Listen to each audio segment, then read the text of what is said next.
यहाँ पे मेरे साथ जो प्रेस कॉन्फ्रेंस में सभी जो वरिष्ठ कांग्रेस नेता बैठे हुए हैं, मैं सभी का नाम ले लूंगा, सभी का नाम ले दिया है। विशेषकर से धन्यवाद मीडिया बंधुओं का कि आप रविवार वाले दिन हमारे निवेदन पे आप यहाँ भी आए, आपका मैं बहुत धन्यवाद करता हूँ।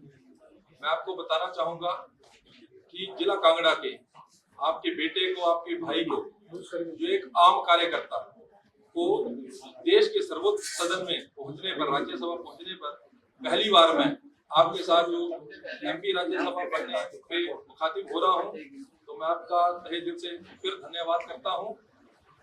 मैं आपको बताना चाहूंगा कि जिला कांग्रेस कमेटी का अध्यक्ष हूं। आज की जो प्रेस कॉन्फ्रेंस है, मेरी संगठन और जो यहाँ पे आपके नगर निगम के चुनाव हो रहे हैं, मैं बात करूंगा पूरे हिमाचल प्रदेश की। हिमाचल प्रदेश में जहां भी नगर निगम के चुनाव हो रहे हैं, कांग्रेस वहां पे जीत रही है। मैं जिला कांगड़ा का अध्यक्ष भी हूं, तो यहाँ पे जो पालमपुर और धर्मशाला नगर निगम यहाँ पे आते हैं, मैं बिल्कुल आपको दावे के साथ कहता हूँ कि पालमपुर तो कांग्रेस का गढ़ रहा है, और इस बार भी कांग्रेस जो है मेयर और डिप्टी मेयर वहां पे सभी सीटों में लगभग कांग्रेस के प्रत्याशी वहां पे जीतेंगे। और जो आपकी स्मार्ट सिटी धर्मशाला की बात रही, 2016 से लेके चाहे 22 की बात करें और अभी जो फिर चुनाव आए हैं, यहाँ पे जो है हमारे मेयर या डिप्टी मेयर कांग्रेस पार्टी के रहे हैं।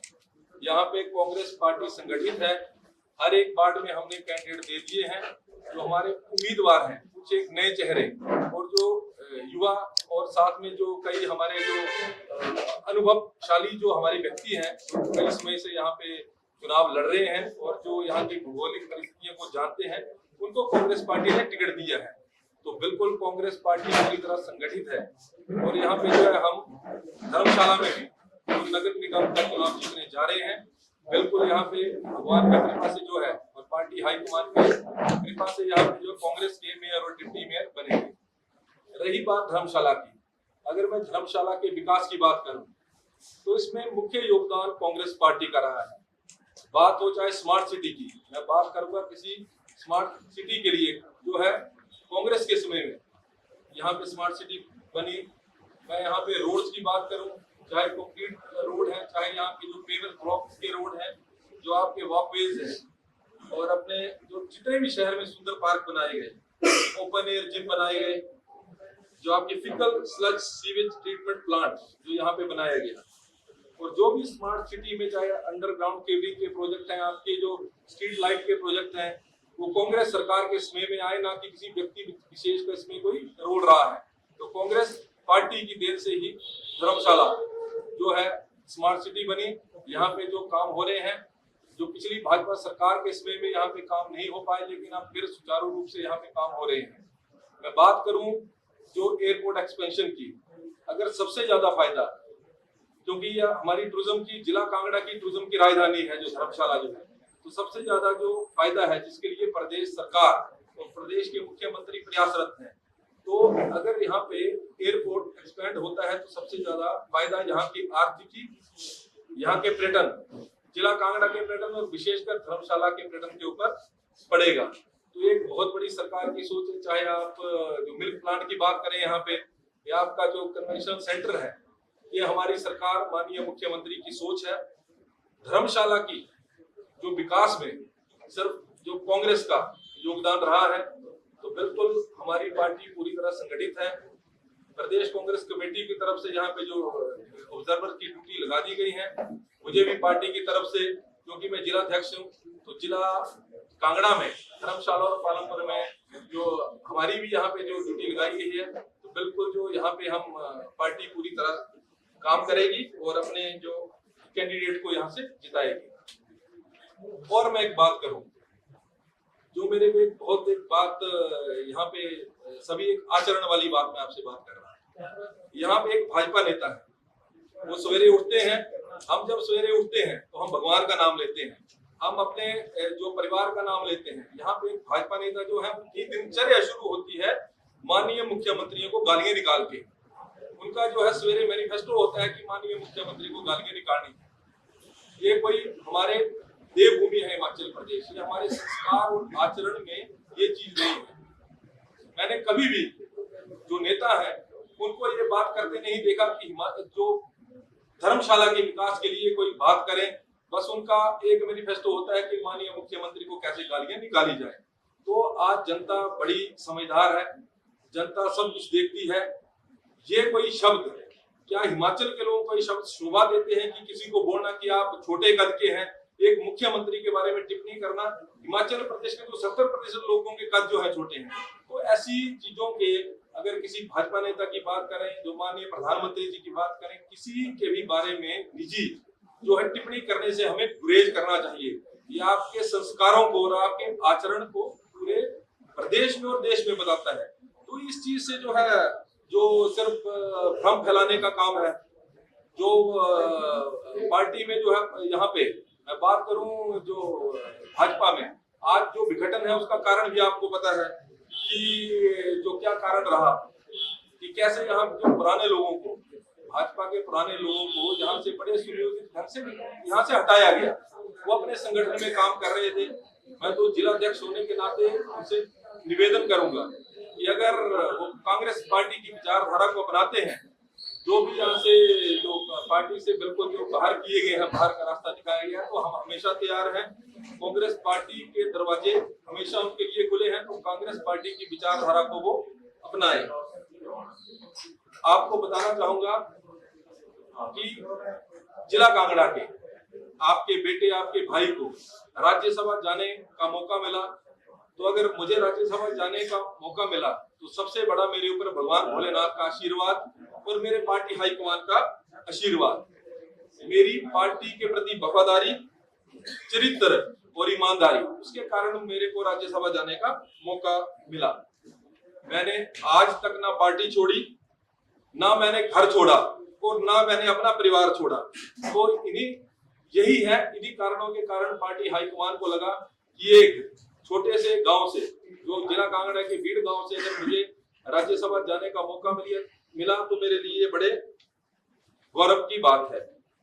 मैं बात करूं जो धर्मशाला में आज जो भाजपा की स्थिति है, कि यहाँ पे जो भाजपा की स्थिति दिख रही है, मूल कार्यकर्ता पीछे होता जा रहा है और आयातित जो है इम्पोर्टेड नेता निर्णय ले रहे हैं। तो ये भी जो संगठन से जुड़े हुए लोग हैं उनको दरकिनार किसी भी संगठन में करना, वो संगठन के लिए बहुत ही हानिकारक चीज होती है। चाहे हमारे संगठन की बात करें, किसी और पार्टी के बारे में बात करें। और मैं बात करूं कि किसी भी कोई भी नेता है, हम किसी के निजी जीवन में हस्तक्षेप नहीं करते, लेकिन जब कोई सार्वजनिक जीवन में होता है तो उसके आचरण और जिम्मेदारी पर सवाल उठना स्वाभाविक है। तो यहाँ के जो नेता है उनको ज्यादा समय यहाँ की जो धर्मशाला की जो विकास की बात है उस पर लगाना चाहिए, ना कि जो हमारे जो माननीय मुख्यमंत्री या हमारी पार्टी के नेताओं को गाली गलौज करने से लगाना चाहिए। और आपको मैं बताना चाहूंगा, जो मेरी संपत्ति और आय के स्रोतों का मैंने पूरा ब्यौरा जो है, जो अपने हल्फनामे में दिया है, जो कि काफी चर्चा में भी रहा। लेकिन मैं बात करूंगा, यहाँ पे भाजपा नेता हैं, वो भी बताएं जिनको मेरे बनने से सबसे ज्यादा दर्द अगर मेरे को बनाया यहाँ से जिला कांगड़ा से, अगर तो कई भाजपा नेताओं ने मेरा स्वागत किया, मेरे को उन्होंने आशीर्वाद दिए, मैं उनका धन्यवाद करता हूँ। पर जो एक दर्द है, मुझे समझ नहीं आई कि जब तक हम उनके साथ थे, जब तक हमने वफादारी पार्टी के प्रति निभाई, पर अगर मेरे बनने से अगर मेरी जो कंप्लेंट्स वो कर रहे हैं, मुझे ये समझ नहीं आ रहा है कि मेरे बनने से उनको क्या समस्या आ गई। क्या एक आम कार्यकर्ता जो 94 से एनएसयूआई में रहा है, क्या उसको हक नहीं है कि वो उसको पार्टी ने अगर राज्यसभा के लिए भेजा तो मेरे लिए तो भगवान का आशीर्वाद है। तो भाजपा नेता भी अपने आय के स्रोतों को बताएं कि कैसे आय के स्रोत हैं, कैसे उन्होंने इतनी संपत्ति अर्जित कर ली। मैं तो पेशे से, मेरे तो पिता पुरखी व्यापारी रहे हैं, जिसकी मैं बैलेंस शीट वहां पे लगाई है। तो इन चीजों के, जिनके अपने घर शीशे के हों, दूसरे घरों पे पत्थर नहीं मारते, तो इन चीजों से गुरेज करना चाहिए। आज जो जनता है बहुत जागरूक हो चुकी है। जनता देखती है कि लोगों ने विकास के मुद्दों के लिए आपको चुना है, ना कि किसी को गालियां निकालने के लिए आपको चुना है।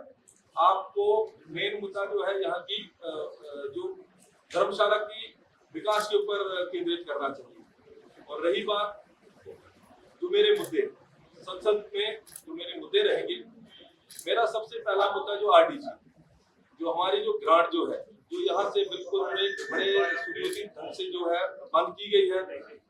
एक देवी देवताओं की भूमि है हिमाचल प्रदेश, इसको एक जो इसका आर्थिक गला घोटा जा रहा है, मैं तो प्रदेश सरकार और माननीय मुख्यमंत्री ठाकुर सुखविंदर सिंह सुक्खू का बहुत धन्यवाद करता हूं कि कैसे जो आर्थिक बदहाली के बावजूद भी सरकार को चला रहे हैं।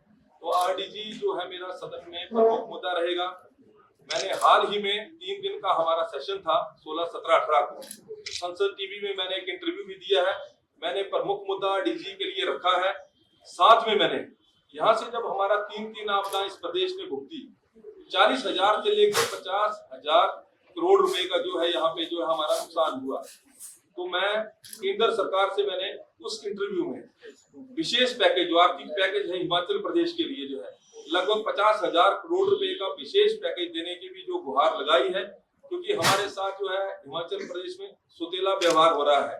इतनी आपदाएं आने के बावजूद बड़े बड़े नेताओं में यहाँ पे दावे किए कि इतने पैसे आए, इतने पैसे आए।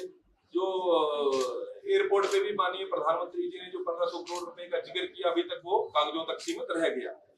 नंबर 2 पे हमारा जो है ये पर्यटन प्रधान प्रदेश है।